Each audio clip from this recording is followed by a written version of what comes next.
Why didn't you do that? Given that it was highlighted, given there was research papers sent to councillors, why didn't you report it as a... Why haven't you analysed it yet? With respect to the general forest bird monitoring, so that data is very recent, so we're in the process of doing that at the moment.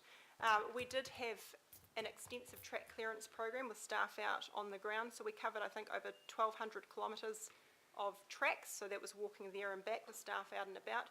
So observations of bikill were noted during that time. Staff did notice a very, very small number of chaffinch, which are an introduced bird species that had died as a result of the operation, or most likely died as a result of the operation, and I think also picked up one magpie. But in most instances with these operations, bikill is associated with introduced bird species, and there have been a number of research programs carried out across the country looking at that. And like I said, the outcome monitoring that we're doing will pick up any changes we believe in Indigenous species. So when will we get that report? When will that report be ready, the bikill report?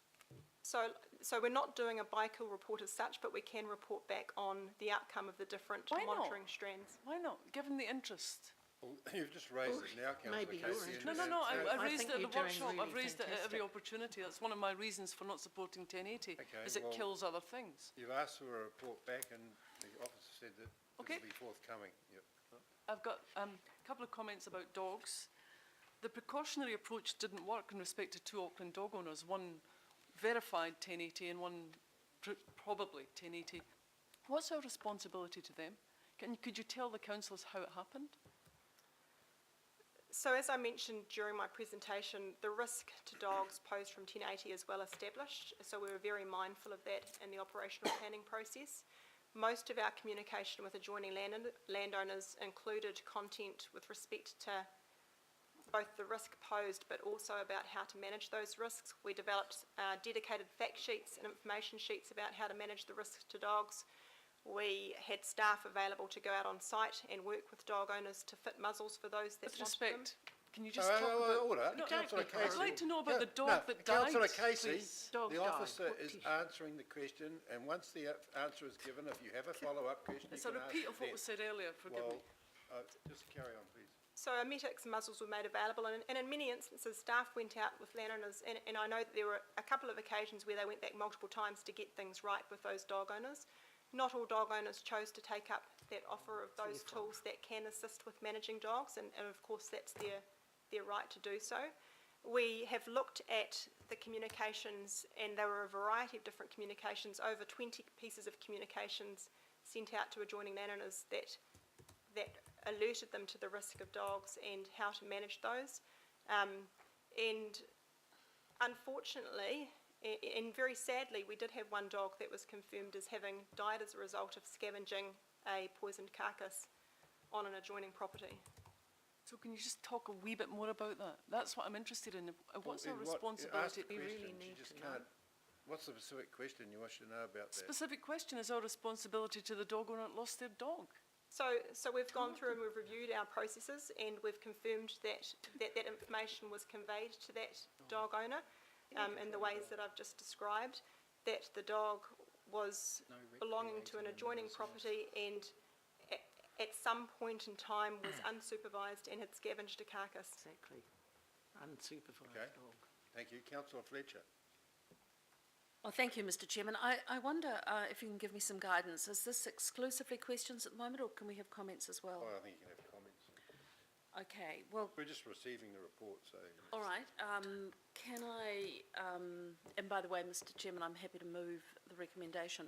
Second. But I would like for there to be a B, and that some acknowledgement of the outstanding work undertaken by biodiversity and biosecurity officers and the local board in collaboration within that.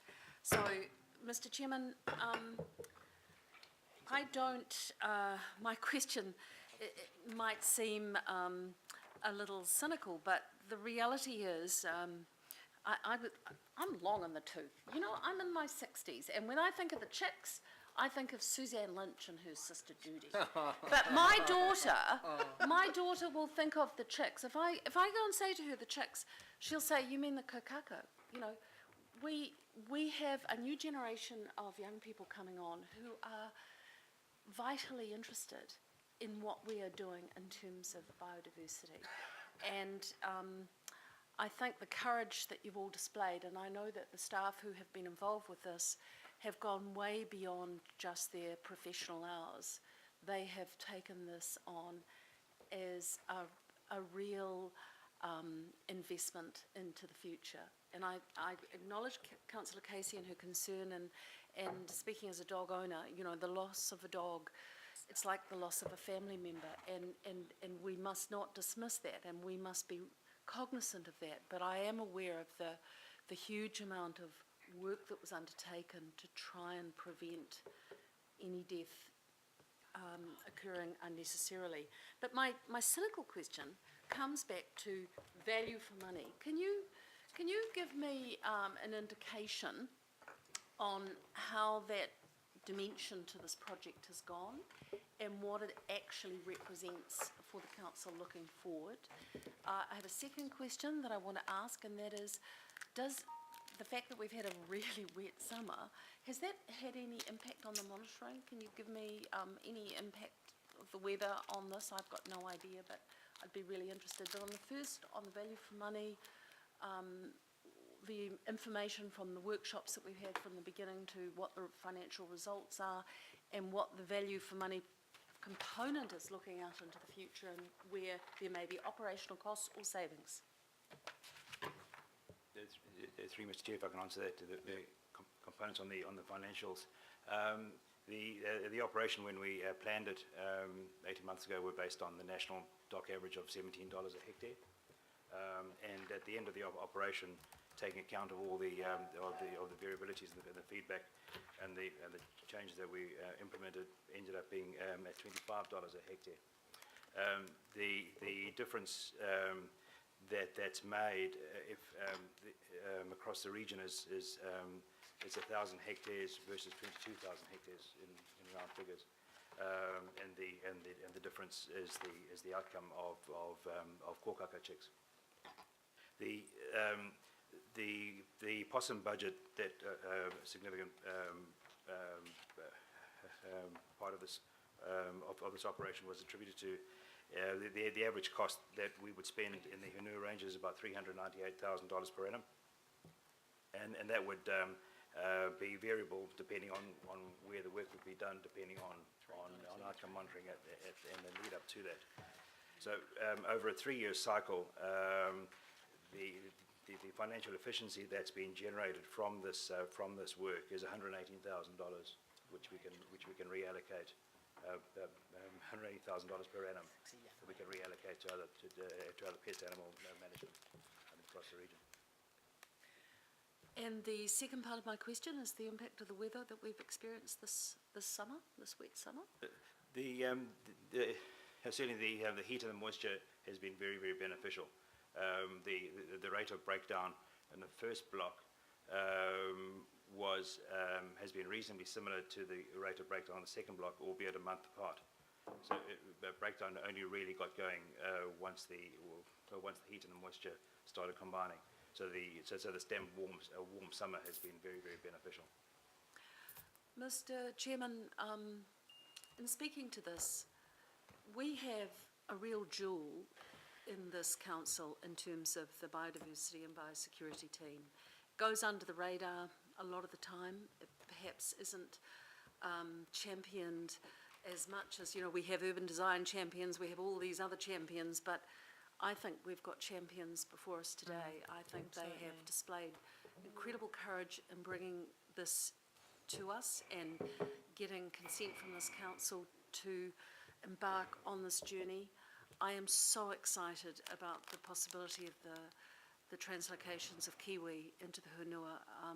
Just the thought of that it's outstanding. You think of its proximity. We know that tourism is now New Zealand's largest industry. If you are just even looking at it from a purely cynical approach, to have on our doorstep these kiwi, these kokako, these world famous birds, it's simply outstanding. So my congratulations to you all. Rachel, Brett, Jonathan, who's here, the whole team, I really want to see you acknowledged. And just note, Mr. Chairman, that none of this also could be done without volunteers. So in the B that is there, could we have some acknowledgement of the volunteers and all of the others that have been involved, and make sure that we get the wording right on that. But thank you very much for what you've done for biodiversity and now on into the future. Thank you. Councillor Cooper. Thank you. And having been a member of the political steering group, it was absolute pleasure to work with this group of people and their teams. And given that it's often a very controversial bait to use, I think that the level of negativity was pretty low. I think that it was managed very well. And sadly, with a dog dying, what the staff won't say is these people were told so many times, offered muzzles, everything, and they wouldn't do it. So in the end, you can do as much as you, Mr. Chairman, can I continue? Thank you. As much as you can tell people, if people choose not to, just like the people that wanted to walk through the forest when they were told it's closed, our staff cannot handcuff people or force people to do things, and I think they've been very diplomatic and actually been very effective, and it's the first real time that iwi have been involved like this, and going out there, iwi was so pleased to be involved, you know, and I think it was a great collaborative project, and I think a great result. Actually, what was intended to do was to get rid of the masses of predators which are decimating the natural wildlife. That's been achieved, and I you know, this is a good template for successive bait drops if needed, and so I'm really you know, wholeheartedly support those recommendations. You guys did a fantastic job. Thank you. Thank you. Councillor Webster. Well, really, it's all been said. You know, as an ex-dairy farmer, I know the problems with TB and cattle as well through possums. So, well done. Good on you. Thank you. Mr. Wilcox. Yeah, again, just a commendation, because it was great to see whānau that worked with you and worked collaboratively, and I was just checking the Maori impact statement, and I see we used the old Auckland Regional Council. We're still using that plan that we did way back then, and it just shows that they got it right, that the ARC got it right way back then, and when everybody worked together, it all happens, and it happens in a good way. Thanks. Thank you. And Councillor Lee. Yeah, thank you for that, and thanks for the report and frankness of the report.